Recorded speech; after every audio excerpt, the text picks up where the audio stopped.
Okay, humingi naman tayo ng karagdagang update kay Ruth Cabal na nasa Senado rin. Ruth. Yes, Howie, nandito tayo ngayon sa may labas ng opisina nitong si Majority Leader Alan Peter Cayetano kasi nga ito yung pinagamit na kwarto doon kay Janet Napoles para makapag-usap siya doon sa mga abogadong kakatawan sa kanya mula sa Public Attorney's Office. Closed door ang meeting, pero nakita natin na may mga tauhan yung PNP staff at maging yung tauhan ng Sergeant at Arms ng Senado na nakabantay dito sa labas ng opisina ng Majority Leader. Ang hinihiling pa nga kanina ay gusto ng mga abogado na makausap daw siya ng mga isang oras, pero narinig natin na medyo nag-react yung mga tao dito sa session hall at binigyan na nga lamang sila ng ilang minuto lang hanggang para makapag-confer, no?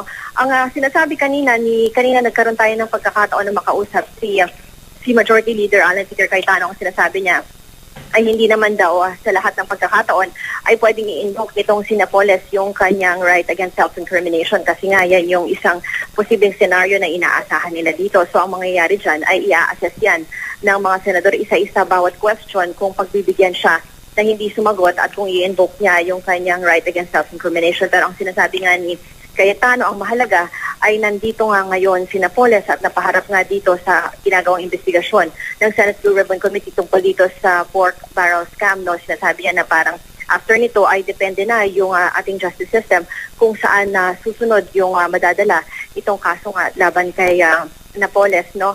Na itong pork barrel scam. Kanina rin sinabi ni Nimok nga nitong si Senate Blue Ribbon Committee Chair TG Gingo na si Napoles na magsalita na nga tungkol doon sa issue dahil hindi raw ito magiging mahalaga para sa kanya, para kay Napoles, kundi para na rin sa taong bayan na tulong na raw niya ito para sa taong bayan na isiwalat nga kung ano yung mga nalalaman niya. Una, tungkol dun sa mga business interest daw ng kanyang JLN Corporation. Kasunod niyan ay yung paggawa umano ng mga foundations na sinasabing iniutos ni Napoles ang paggawa ng mga NGOs at mga foundation na ito na sinasabing napaglagakan niya ng pork barrel funds.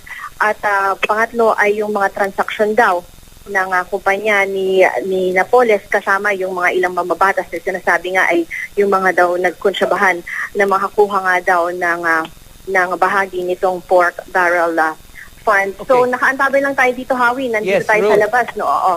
Yes, Ruth, excuse me. Nasa linya na kasi si Senator Alan Peter Cayetano. Okay, all right.